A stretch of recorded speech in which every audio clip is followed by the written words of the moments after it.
Paz a todos, graça. Erivelton, para quem não conhece, sou da Bahia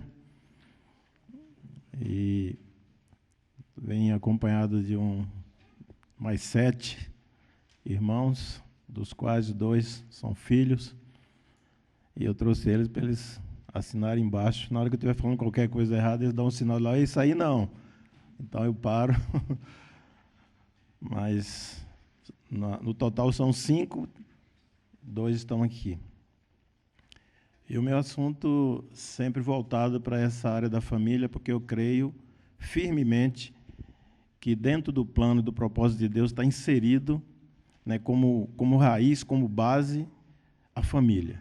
Eu não acredito que a igreja vá a lugar nenhum se ela não cuidar dessa área na sua vida. Pode surgir, como diz o Derek Prince, né, muito profeta, muita gente com sua malinha viajando e falando, mas se a casa não estiver organizada, ele não tem autoridade para estar ministrando a palavra de Deus, porque o interesse de Deus, primeiro, começa dentro da casa, dentro da família. E esse tem sido o peso. Vocês estão vendo ali que é 4, eu não sei bem se foram 4 vezes que eu andei falando aqui, mas a gente vem trabalhando, né, o princípio da família, depois do casamento. No ano passado nós falamos aqui sobre que o casamento é uma parábola entre Cristo e a igreja, né, uma demonstração do que o Senhor Jesus quer fazer com a sua igreja. Então, cada vez que há um casamento, ali há um ato profético, mostrando o que vai acontecer no universo depois. E hoje eu queria falar um pouco sobre filhos. Nós estamos em uma guerra, não sei se muitos dos irmãos já perceberam isso, nós estamos numa guerra declarada. Não é uma guerra oculta, a guerra está clara. E nós, como cristãos, precisamos abrir os nossos olhos para perceber que nós estamos envolvidos nessa guerra. Quer queira, quer não, todo cristão está envolvido. E essa guerra ela está hoje no mundo em 2 frentes. A primeira frente é lá no Oriente, onde o Estado Islâmico eles têm se levantado, e o alvo principal são os cristãos. Onde tiver cristãos, eles fazem questão de exibir como troféu, assassinando e degolando e fazendo. Essa é a primeira frente, né? É uma frente clara, estúpida, grosseira, assassinatos, morte, etc. A segunda frente é no campo das ideias. Isso está mais cá no nosso lado, no Ocidente. E no Brasil, nós temos sido brutalmente atacados nesse campo da ideia, porque o que estão tentando implantar nessa nação é algo que vai frontalmente contra a vontade de Deus. E quem conhece a história, na história bíblica, a história universal, sabe que o que está se tentando colocar aqui dentro não é algo que nós possamos ver e ficar quieto, calado, como se fosse uma coisa normal. Então, nós precisamos levantar a voz, porque para termos uma igreja forte, nós precisamos ter famílias fortes, famílias que saibam o que está fazendo. Então, eu acredito que, provavelmente, no presente século, nenhum segmento da sociedade ele esteja mais em dificuldade do que os jovens que estão casando, porque eles estão casando por um interesse natural, normal de um homem, que é ter uma companheira, compartilhar, ter prazer no sexo, por exemplo, compartilhar a sua vida, mas sem entender exatamente qual é o papel do casamento. Então, os jovens cristãos, é claro que não são todos, alguns sabem exatamente o que estão fazendo, outros parece que é pelo impulso, né? A natureza normal do ser humano quer ter uma companheira e vice-versa, e com o advento do erotismo no Brasil, o sexo é vendido de tudo quanto é jeito, em cerveja, em sapato, em chapéu, é vendido sexo em tudo nessa nação. E nós precisamos, então, tomar parte nesse negócio, colocando a nossa posição acerca do que nós estamos vendo. Então, eu acredito que nós estamos numa luta, numa guerra muito grande, e eu não sei se já pode jogar aí uma entrevista com o procurador da República, eu queria só deixar registrado, não sei como você vai fazer isso, Mas queria que jogasse aqui na tela, a gente vê rapidinho, acho que é 2 minutos. Tem que botar aqui. Ok. Entrevista com o procurador. Mas nós vamos seguir, então. Não é fácil hoje ser uma família cristã, né? Dentro do esquema que a sociedade está implantando, e com o desvio da igreja dos princípios, a divisão da igreja, tem trazido danos para quem quer servir a Deus com qualidade, com posição. Então, não tem sido fácil, as pressões são grandes, né? Mas também há muito encorajamento, há algumas posições claras que nos dá firmeza de seguir, não só no tempo atual, mas também no passado. Nós temos testemunho, por exemplo, você já viu a história de Noé? Como é forte, né? A gente olha rapidamente a história de Noé, mas se a gente for detalhar, Noé vivia num tempo desastroso, onde Deus procurou homens e não encontrou nenhum a não ser a sua família. E dentro desse tempo ele estabeleceu um princípio dentro da casa, e através desse princípio ele conseguiu pastorear aqueles filhos, aquela família, e atrair aquele filho para aquele evento de construir uma arca num tempo onde a sociedade não dava nenhum valor a isso, não havia nem chuva, porque havia uma ameaça de destruir o mundo através da água, e não havia nem chuva, e Noé creu nisso, se posicionou e seguiu adiante. Você pode imaginar os filhos de Noé perguntando para ele: pai, como é que é esse negócio? Todo mundo faz diferente, só nós que temos que ser assim. Não era uma coisa fácil. Hoje, nossos filhos estão nos perguntando, quando a gente está limitando a internet, limitando, né, o acesso à tecnologia. Porque todo mundo tem, o meu colega na escola tem, etc. Então, não é uma coisa fácil, né? É algo difícil, e Noé conseguiu, né, mediante uma fé firme, uma posição clara do que ele queria para a sua casa, ele conseguiu estabelecer um princípio diferente, contrário a tudo que havia na época. E assim ele prevaleceu, e hoje nós temos um desafio. E pode imaginar que nos dias de Noé nem lei havia. Hoje nós temos o Espírito Santo, irmãos, dentro de nós, que pode nos conduzir muito bem. Então, assim, o feito daquele homem nos inspira a continuar lutando, né, e estabelecendo a graça de Deus através das nossas vidas, das nossas casas, da nossa família. Então, é muito necessário que a gente entenda isso, né? Mediante uma fé firme, tranquila, confiante e dedicação, Noé pastoreou e convenceu a família e viu a salvação de todos eles. Então, alguém que está ministrando na casa de Deus, está interessado na obra de Deus e não está preocupado com a sua família, eu acho que ele está com a visão errada, porque o Evangelho começa primeiro em casa e ele vai se espalhar através da nossa vida para outros cantos, outros caminhos. Então, essa é uma história muito forte, uma história que vai mostrar que nós temos amplas possibilidades de vencer também, porque o princípio da família foi um princípio que não foi criado para ser derrotado. Ele foi criado para estabelecer a vontade e a graça de Deus. Pode olhar, aqui tem um texto aberto aqui, quando Deus chama Abraão, uma das coisas que ele fala é o seguinte: porque eu tenho conhecido que ele há de ordenar os seus filhos, está lá em Gênesis 18, verso 19, e a sua casa depois dele, para que guardem o caminho do Senhor, para agirem com justiça e juízo, para que o Senhor faça vir sobre Abraão o que acerca dele tem falado. Então, Abraão foi chamado, e dali Deus começou a pontuar na história da humanidade que ele trabalharia por esse meio, trabalharia pelo meio da família. E depois a gente vai ver mais adiante muitas histórias mostrando, né, que...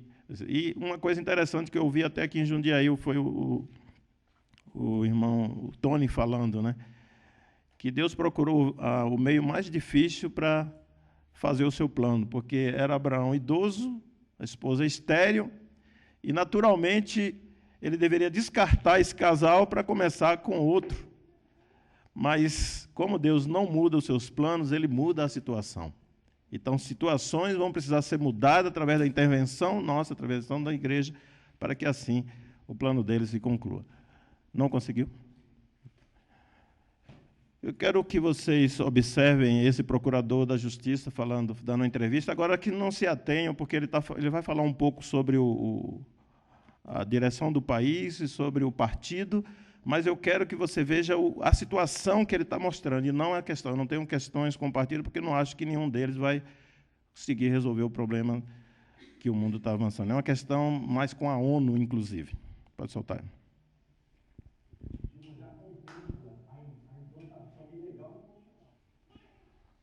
Eu estou certo que muitos dos irmãos que estão aqui, eles têm conhecimento do que está ocorrendo. Não sei se tiveram acesso àquelas três videozinhos da cartilha que está tentando ser implantado nas escolas, e era por via federal, não foi possível, mas agora então está nas câmaras de vereadores dos municípios para que eles implantem esse tipo de cartilha para ensinar nossos filhos a essa mentalidade de gênero. Não vai mais ser masculino e feminino, mas gênero, né? E lá nós temos uma pessoa que está trabalhando com a escola, ela está desesperada, porque aquelas fichas já vêm com... Não vem mais com o nome pai e mãe.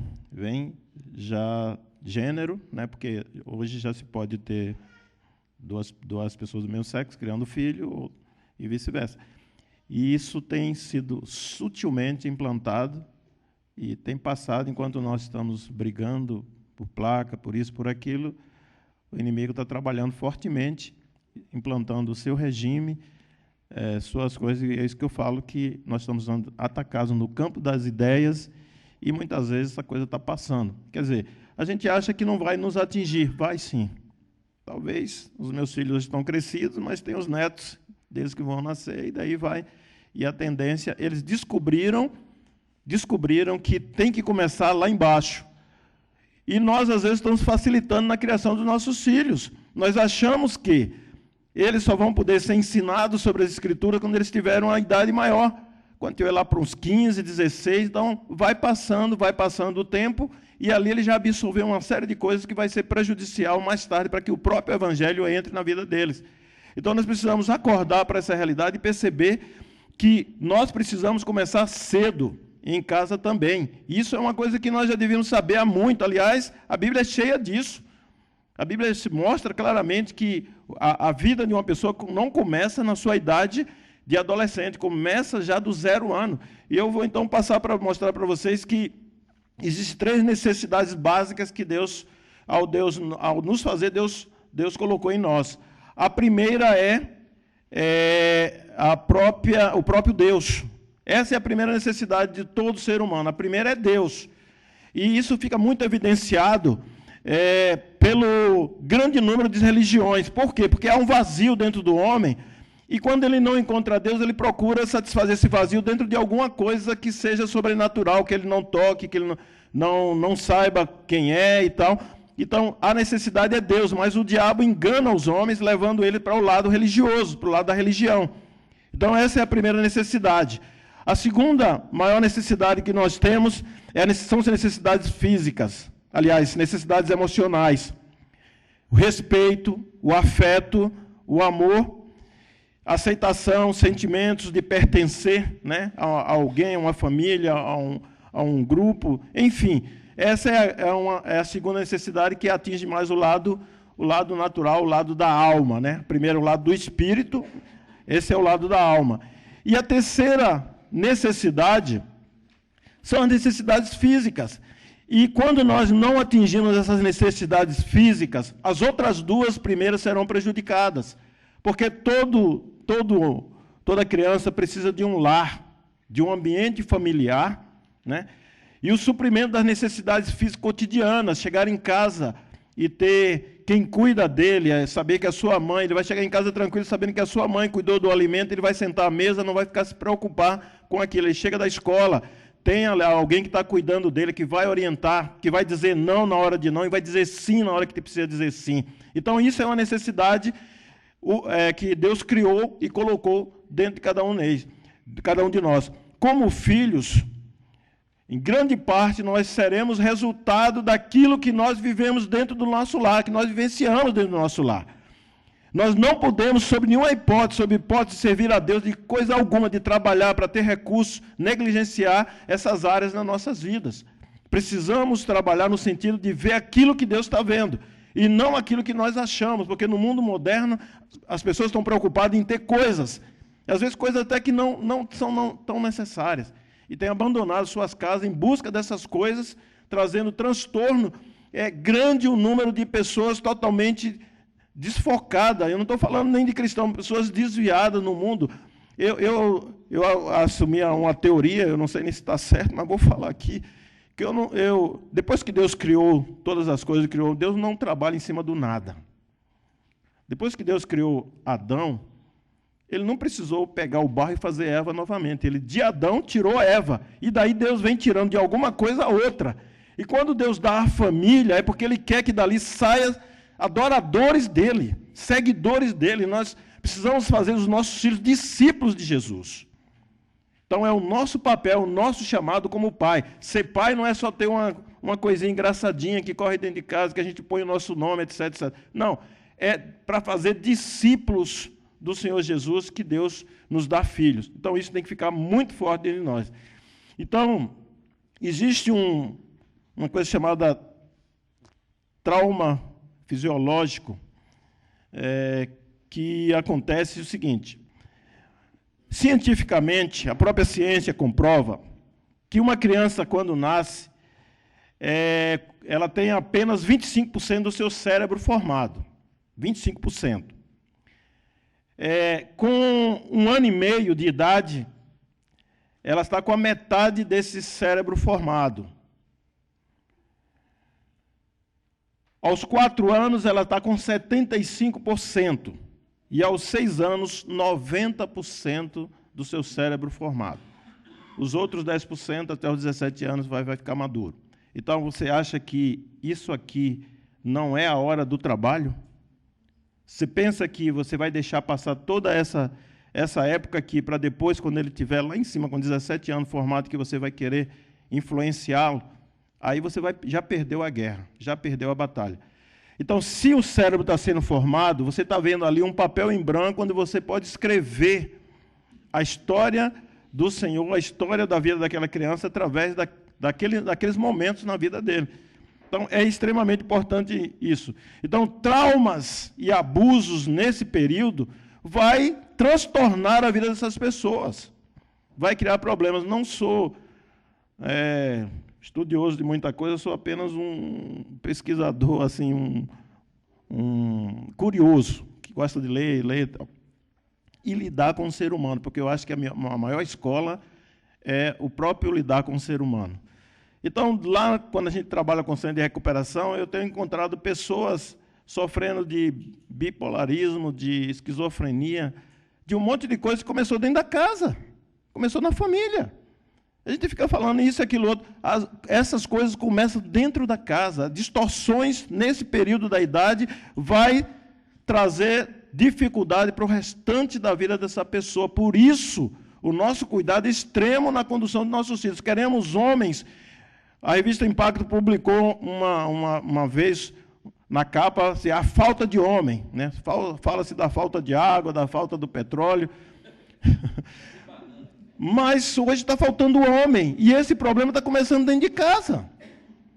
E nós precisamos acordar para essa realidade. Então, traumas nesse abuso, nesse momento, irmão, abuso nesse momento vai trazer traumas terríveis para essa criança. Então, ele vai ser um adulto deslocado do seu papel, do seu chamado, da sua função. Ele não vai conseguir alcançar o alvo pelo qual ele veio à Terra, e ninguém veio à Terra à toa. Eu costumo dizer lá, os que estão de frente de mim, vocês não vieram à Terra para serem usuários de droga, para serem pessoas dependentes de uma coisa que vocês precisavam dominar. Vocês foram criados por Deus para ter uma missão, ser algo na Terra, fazer algo diferente.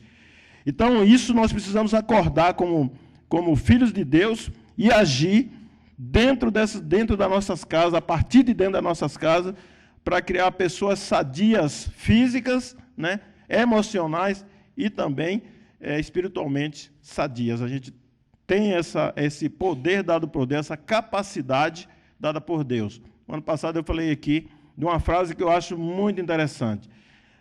Algumas pessoas podem perguntar, mas nós somos capazes de salvar os nossos filhos? Não somos capazes, não está em nós salvar os nossos filhos, mas pastorear os nossos filhos, Deus nos deu essa autoridade. E o que Deus fica zangado é com a preguiça que nós temos de pastorear os nossos filhos, de não ir ao encontro da escola, de não ver o que ele está vendo na televisão, de jogar na frente da televisão. Hoje a indústria da diversão estourou, ganha muito, e ela é pervertida. E a gente joga nossos filhos para distrair diante de um desenho que está aprendendo as doutrinas modernas da homossexualidade. E a gente, às vezes, está passando em branco. Não, bota na frente, o menino está abusando, bota lá, bota ele para assistir a TV. Aí ele fica na frente da TV vendo Tubarão que é gay, Bob Esponja que é não sei o quê, uma série de coisas que vai influenciar, porque ele está nessa idade aqui, formando a mente dele. E quando ele está formando a mente, ele está absorvendo, ali ele está construindo algo, você está construindo algo na vida daquela criança, né? Então, tem um livro do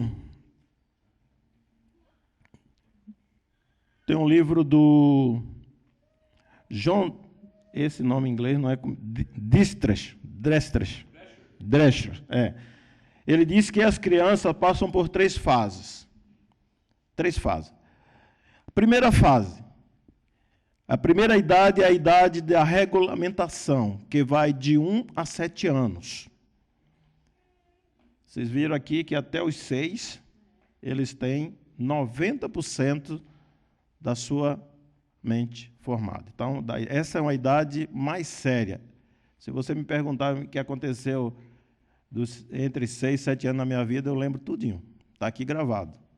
Coisas que aconteceram dentro da minha casa, que eu vi e senti, está gravado. Coisas que talvez eu tenha ficado na adolescência, passou, eu não lembro, mas isso está gravado. Muita coisa. A segunda idade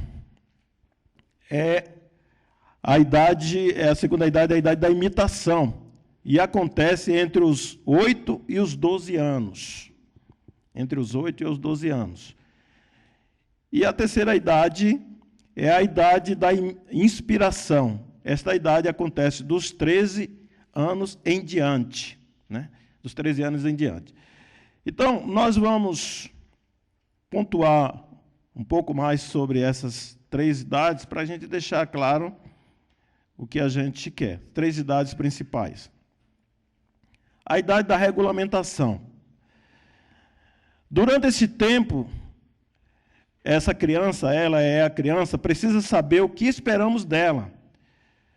Quem já criou filhos sabe que, muitas vezes, elas confrontam, né, os pais. Elas são psicólogas de primeira categoria. Ela olha para você e fala, isso não. Ela olha para você e fica ali olhando.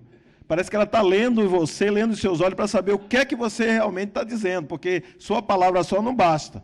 Aí ela faz menção de novo, você fala, isso não. E elas continuam insistindo, né? Se você abrir a guarda, ela ganhou. Você perdeu. Porque ela vai fazer, e toda vez que você falar não, ela sabe que, insistindo, ela consegue. Então, é uma idade que elas querem saber, de fato, né, quais são os limites dela, até onde ela pode ir, né? Se a criança não tem regras claras para guiar, torna-se nervosa, neurastênica, né? Fica descontente, sente-se insegura, adquire sentimento de que não está sendo amada. Além disso, mostra-se mal educada, atuará de uma forma, às vezes, muito desagradável, tentando descobrir quais são os limites e os controles que tem ali naquele ambiente, naquela casa. A gente pensa que, às vezes, corrigir um filho é ruim. Muito pelo contrário, ela está pedindo isso.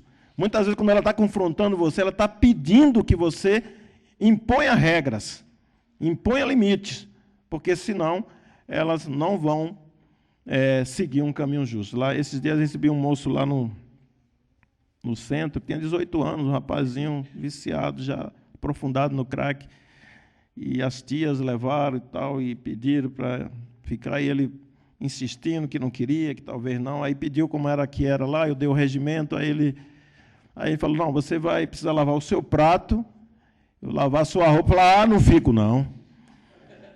Não podia nem lavar o prato, nem lavar a roupa dele, então tinha sempre alguém que fazia aquilo para ele. Aos 18 anos, ele já se negava a fazer determinadas coisas para ele mesmo, porque não teve limites. Ele não teve limites, não foi orientado que ele precisava fazer as coisas. Então, nessa idade, a gente precisa estabelecer limites, né, para que eles aprendam. Assuma o controle cedo, ou perderá para sempre. Se os pais exercerem o devido controle desde os primeiros anos de idade, pode ficar tranquilos quanto ao futuro dessa criança. Se você assumir o controle nessa idade, ela vai crescer sabendo que existem limites. E aí ela vai se encaixar, ela não vai ter dificuldade de estar num ambiente, num grupo. Tem pessoas que não conseguem viver num grupo se ela não for o líder do grupo. Ela acha que ela tem sempre que mandar, ela não está disposta a obedecer qualquer um que seja. Então, essa é a primeira fase que a gente queria deixar Os primeiros 6, 7 anos da vida da criança são de aprendizagem sem esforço. É um papel em branco. Você pode ir colocando as coisas, as regras, que elas vão assimilar, elas vão seguir. A segunda idade, a idade da imitação, acontece dos 8 aos 12. O pai que dá à criança boa instrução, mas mau exemplo, ao mesmo tempo pode considerar-se como dando bom alimento e veneno. Com a mão dá o bom alimento e com a outra dá veneno. Porque o que as crianças observam não é tanto o que se fala, é o que se faz, né? E é importante perceber isso. A influência mais poderosa na cultura infantil é a imitação. É a imitação, ela vai olhar o tempo todo quem são os pais dele. O pai está dizendo, não faça isso. Olha, está vendo aqui, eu estou fumando, mas você não. Ah, claro que ele não vai ouvir isso. Ele vai fazer o que o pai faz, né? Essa é uma história engraçada, né? Uma mãe estava na cozinha cuidando das coisas e falou assim, meninos, parem de brigar. Na sala eles estavam brincando lá e, de repente, parece que surgiu uma briga. Aí ela vai lá e pergunta, vocês sabem muito bem que não adianta ficar brigando, discutindo por coisas que não vai dar resultado e tal. Aí um deles falou assim, mas mãe, a gente não está brigando, a gente está imitando papai e mamãe. Eles estavam imitando o que eles viam dentro de casa, que eram os pais de vez em quando discutindo, brigando. Dizendo, não estamos brigando, estamos imitando papai e mamãe. Nenhum filme fotográfico é mais sensível do que o espírito de uma criança. Gente, elas conseguem assimilar as coisas com uma rapidez enorme, né? Então, a gente precisa estar atento a isso. As imagens que são impressas aí determinam a direção e o destino da vida deles. Porque quando você está agindo, você está imprimindo imagem na alma daquela criança. E você está, sem saber, pontuando o destino dessas crianças, né? Então, o fato de estar praticando, a gente precisa observar bem que prática é essa que nós temos. Então, então, mais do que nunca, precisamos que os pais não sejam, nem façam aquilo que não querem que seus filhos sejam e nem façam. Então, se a gente não quer que ele seja, a primeira coisa é a gente também não fazer, né? Às vezes a gente tem hábitos, gosta de algo, e a gente às vezes interpreta, eu já vi muitos pais e muitas mães falarem assim, por que eu perdi meus filhos? eu sempre levava eles à igreja. Eles acham que o fato de pegar pela mão e levar lá e sentar, ou então mandar para a classe, eles estão fazendo o papel, está errado. Se algo é a família, então é na família que ele vai aprender. Né? A gente sempre bate nessa tecla lá que não adianta você levar a criança para lá, para a reunião, e tentar fazer ela ficar sentada, porque ela não tem o costume de fazer isso em casa. E aí aquela trupe de menino correndo para lá e para cá, na hora da reunião. Por quê? Porque em casa, a gente claro, ali está claro, está estampado que em casa não tem a mesa, não tem o culto doméstico, não tem a hora de sentar e ensinar a palavra para aqueles filhos. E isso vai trazer transtorno, com certeza. Então, você quer impor naquela hora uma coisa que você não ensina na sua casa, e depois, quando você começa a forçar, esse menino calcula. Aos 18 anos, eu dou um passo fora e nunca mais volto nesse lugar. Porque você só arrastou, você não ensinou, você não sentou para conversar com ele. Então, se nós queremos realmente filhos positivos, precisamos tratar dessa questão da nossa casa, né? Da nossa casa com relação aos nossos filhos. Terceira é a idade da inspiração. Né? Essa idade acontece dos 13 anos em diante. Então, nessa idade, o que vai acontecer é assim, ele precisa de heróis. Todo mundo quer descobrir um herói. É um jogador de futebol, é um cantor, é um Homem-Aranha, não sei o quê, tem tanta coisa que tem por aí, né? Mas se eles não têm em casa, eles vão procurar fora. E se não achar um bom herói, vai encontrar um mau herói. Os jogos de computador estão aí para soltar herói até umas horas para nossas casas. E aí tem gente aprendendo a ganhar pontos, matando, né? Com aquela armazinha matando ali, e você pensa que aquilo não vai entrar na vida. Vai entrar, sim. Você está ensinando ele que o mal, para ganhar, você precisa ser mal. E daí nós vemos hoje a situação do Brasil, que está numa luta aí para aprovar uma lei que agora tem que baixar a idade, né, para responsabilizar um jovem de 16 anos pela sua idade, quando, na verdade, não tem uma estrutura para ensinar essa pessoa. Então, cuida das famílias. Essa é a maneira de tratar o problema. Não é a segurança pública, não vai resolver. Pode botar soldado e criar um exército no Brasil. Não resolve, se não tratar das famílias. Não vai adiantar. Então, essa é uma idade da inspiração, né, onde eles vão procurar encontrar heróis. Os pais devem dar exemplo de perseverança. Há um ditado antigo mais verdadeiro: os desistentes nunca vencem, e os vencedores nunca desistem.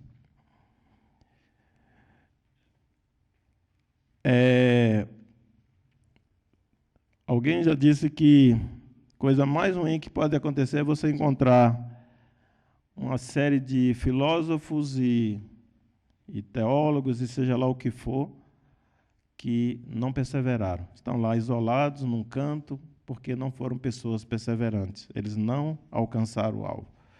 Então, as crianças elas não nascem dotadas de perseverança, elas vão aprender isso dentro das suas casas. Dentro das suas casas. Irmãos, é tanto, hoje tem um educador, me esqueci o nome dele, ele falando que as mães chegam na escola e pedem para a professora corrigir os filhos. Então ele responde: não, isso não é papel nosso, é papel seu, a gente pode ajudar, mas é você que tem que fazer essa parte. Então, na maioria dos casos, está se perdendo a batalha dentro de casa. A batalha está sendo perdida dentro de casa. É por isso que a família é extremamente importante. Precisamos acordar para essa realidade, precisamos assumir o nosso papel, cada um, homem no seu lugar, mulher no seu lugar. Para com esse negócio de estar correndo atrás de coisas aí fora que não adianta nada. Às vezes temos uma televisão de 24, queremos de 32, depois vai para 50 e fica correndo nessa luta desesperada em troca de nada. E às vezes, quando você vai ver, teu filho cresceu, você não acompanhou, não sabe nada, não sabe da vida dele. Quantas mães chegam lá no centro que o filho está usando droga há 3, 4, 5 anos, elas não sabiam, porque não tem contato com os filhos. Como pode um absurdo desse? Então, precisamos acordar como igreja, precisamos levantar a voz nessa direção, falar com autoridade, como quem sabe o que é que está falando, para que assim se mude essa história de que a criança é um resultado da sorte. Você joga, é como batata, amendoim lá no Nordeste, a gente joga debaixo da terra e deixa lá, deixa que vai dar certo. Vai sair realmente batata. Filho não é assim.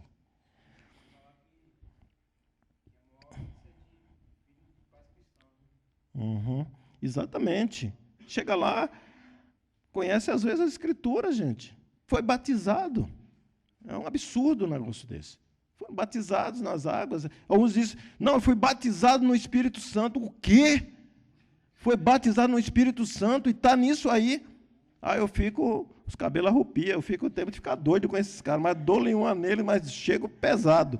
Como pode ser uma coisa dessa? O Cleve Conde afirmou, nada no mundo pode substituir a perseverança, nem mesmo o talento. Nada é mais comum que homens de talentos fracassados. O gênio não o substitui. O mundo está cheio por aí de náufragos instruídos. Náufragos instruídos, as pessoas se instruem. Lá além do nosso centro, tem muitos outros lá, e tem um para pessoas de condições financeiras. R$3.000 por mês. Uma família rica paga na cidade para internar um desses rapazes dentro do centro. E o internamento é compulsório, porque geralmente eles não querem ir. Então tem gente forte, assim como Josafá, que pega na raça e leva, amarra e leva. R$3.000. E é de família de condição. Então, a questão não é essa. Está aí os escândalos. Quem é que está roubando? Pessoas que sabem. Então, a questão é a gente tratar das raízes. Cuidar da família. Não tem como. Vocês que são solteiros, vão casar, pensem nisso. Não é apenas ter um parceiro para estar junto, para passear, para ter um filho, para ter prazer. Não, vocês têm uma responsabilidade. E a responsabilidade é criar filhos para serem discípulos de Jesus. Esse é o chamado nosso como igreja. Qual é a hora de amar? Se eu apenas tivesse arranjado, já ouvi essa frase muitas vezes, mas tem tempo para estar com meus filhos. Agora, eles já cresceram, está tarde. Agora não dá mais para impor. Agora tem que ser na base da conversa, do diálogo, de tentar convencer eles, ou ir ao joelho a Deus para mudar a história. Não dá mais para impor. Eles cresceram. Então, às vezes, tem gente que está perdendo por causa disso. A hora de amar é agora. Um testemunho interessante, acho que eu falei o ano passado, de um advogado americano. Ele falou que o pai dele sentou com ele e falou assim, olha, eu vou te dar um presente no Natal, né? É muito forte essa cultura lá. Vou dar um presente no Natal. Vou te dar, deixa eu ler aqui para não errar.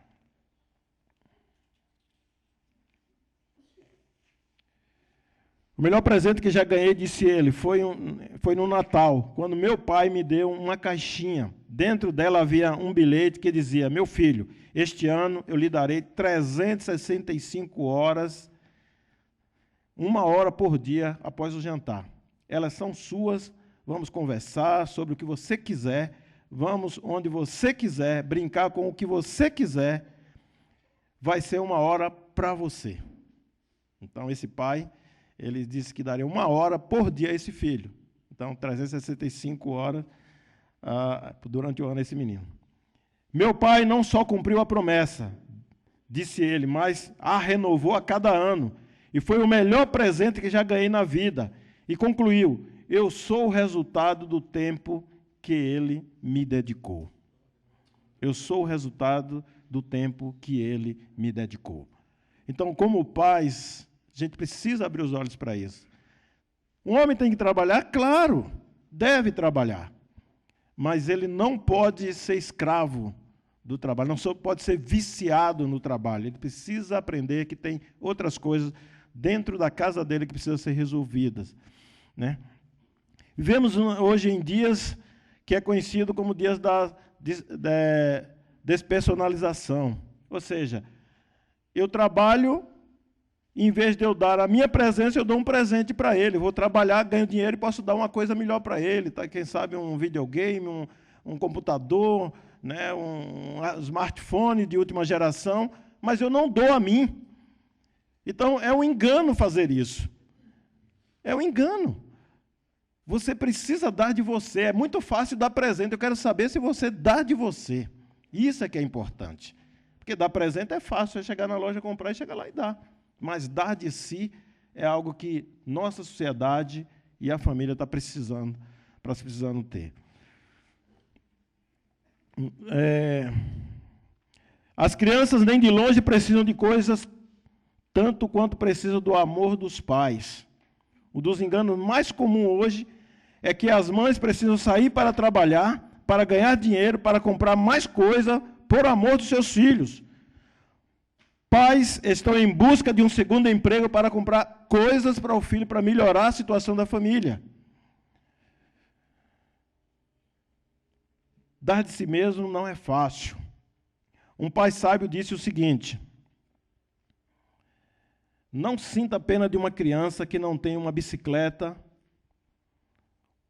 ou pais que não podem comprar uma enciclopédia para dar para ele.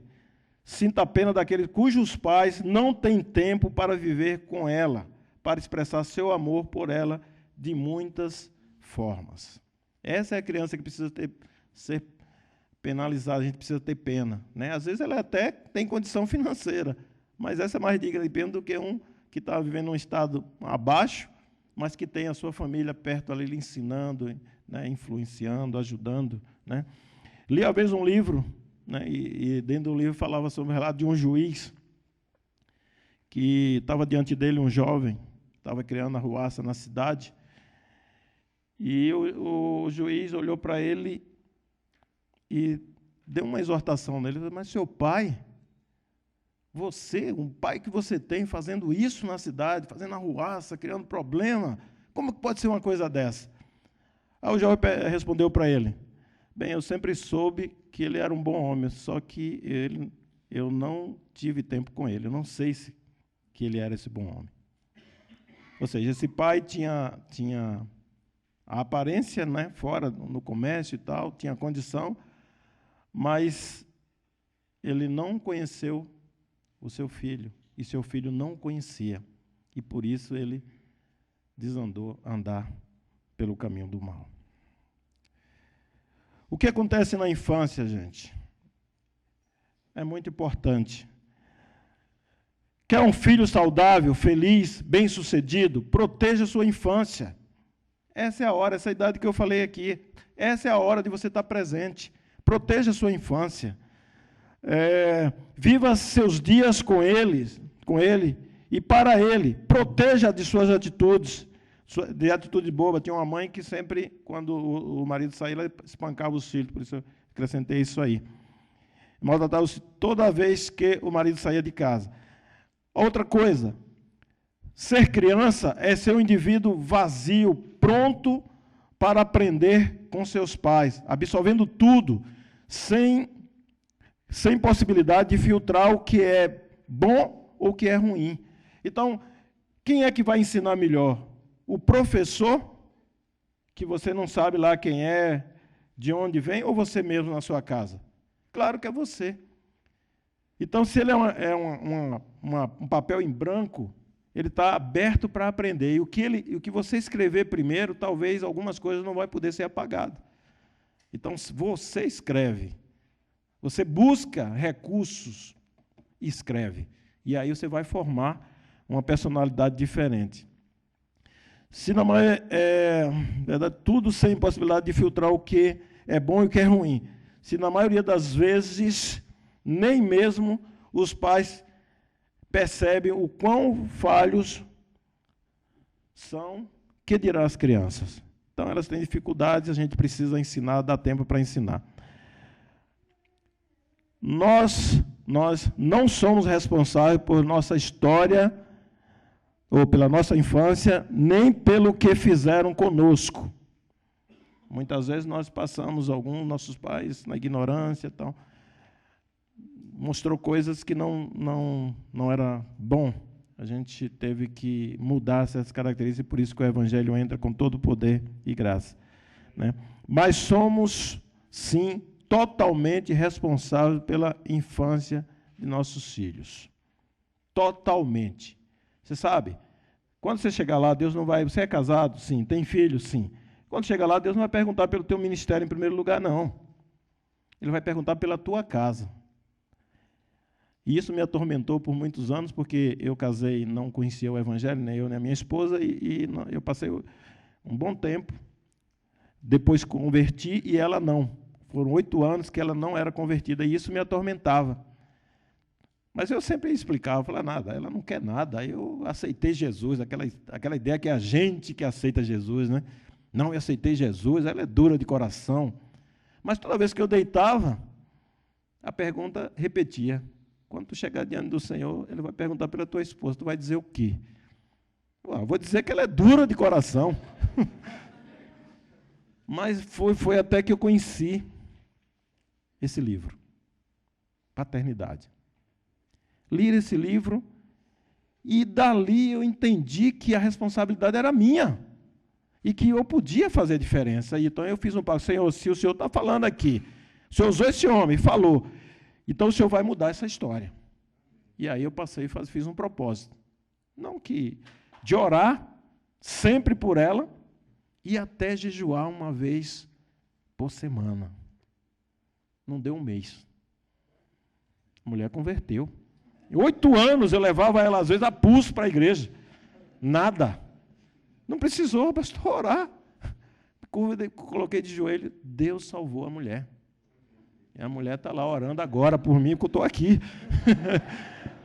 Tem sido sustentáculo na nossa vida. Né? Na vida da casa, a vida dela é assim, levantou de manhã, não fala nada de público, negócio de microfone não é com ela. Agora chegou no quarto ali, a oração o tempo todo. Que dá respaldo para você seguir, caminhar e ir adiante. Então, a responsabilidade é nossa, homens, a responsabilidade é nossa. Nossos filhos são dádivas de Deus. Precisamos aprender a como conduzir eles dentro da nossa casa. Tu vai casar, pensa nisso. Não é só gerar mais uma vida e deixar na terra.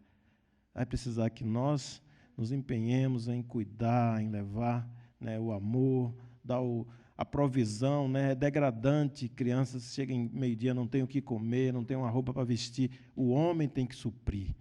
Né? É aquela terceira coisa que eu falei, é na família que essas outras... Mas aí vem também os sentimentos, e vem Deus também. Deus também é suprido dentro da família. Não é na congregação que ele vai aprender, é dentro de casa que ele vai aprender quem é Deus. Porque antes de conhecer qualquer coisa do universo, ele tem que saber que os pais amam esse Deus, e ele vai caminhar com esse Deus. Ele vai descobrir quem é esse Deus na sua caminhada.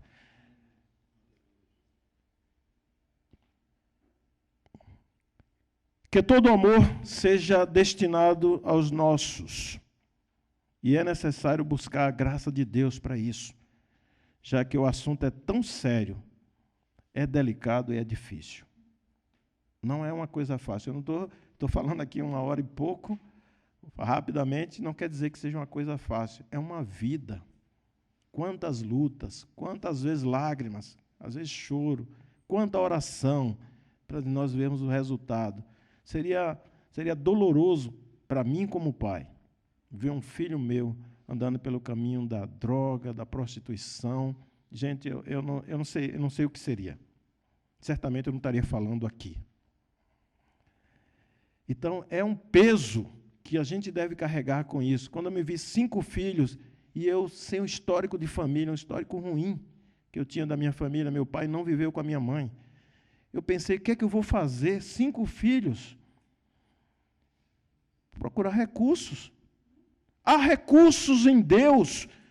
Tem homens que escreveram, que vivem isso e podem procurar recursos. Essa questão da minha cultura, eu aprendi assim. Não. A cultura é a do reino. Nós precisamos implantar a cultura do reino nas nossas casas, nas nossas vidas. E assim caminhar resoluto nisso. Por quê, irmão? Porque o que acontece na infância não fica na infância. mas fica para toda a vida. Fica para toda a vida. Então, precisamos ter muito cuidado com o nosso caminhar em Cristo, né, com a nossa casa. É extremamente importante. Haroldo falou aqui no instante, né? Quantos pastores estão por aí, estão pregando, eles gostam de pregar, de falar, a casa lá destruída. Na frente, tomando conta, não soube tomar conta de 1, 2, 3, está tomando conta de 50, 100. Para onde vão levar essas pessoas? O perigo que é isso, e a gente não se atina nisso. A maioria das ovelhas não percebem isso. Seguem qualquer homem que fala algumas palavras bonitas. Mas quem quer ouvir palavra bonita, basta ligar na TV Câmara ou a TV Senado. Você vai ouvir tanta oratória bonita e ninguém é convertido ali. Sabe falar direitinho todas as coisas, né? Bonito. Então, irmãos, na verdade, a família não é uma democracia. Não é. Tem alguém que dirige lá. Mas essa pessoa que dirige também não é um ditador. Não pode ser. A família é uma provisão de Deus para que se construa, né, homens e lance esses homens numa sociedade que venha transformar o que nós estamos vendo aqui. Então, é para isso que existe a família, para que haja dentro das nossas casas construções de homens com dignidade, homens, como ele falou, que honram o que falam, homens que têm caráter, que não falam, eu costumo falar lá no centro que os homens lá é o seguinte, eles estão sentados e falam uma coisa, quando eles levantam, falam outra. Homens totalmente desprovidos do que é caráter, do que é dignidade, não sabem o valor da própria palavra dele, e é por isso que a palavra de Deus não tem valor para eles, porque para eles Deus é igual a qualquer outro homem. E para muitos cristãos é assim, porque um homem que não valoriza a sua própria palavra, ele não valoriza a palavra de Deus nem de outro homem qualquer. Quando você começa a valorizar o que você fala, você vai ver que quando Deus fala, está falado. E acabou, você vai confiar, você vai nascer fé no teu coração. E a gente precisa, então, ponderar nessa questão dos nossos lares, das nossas vidas, criar nossos filhos de uma maneira onde Deus seja glorificado e honrado através de nós.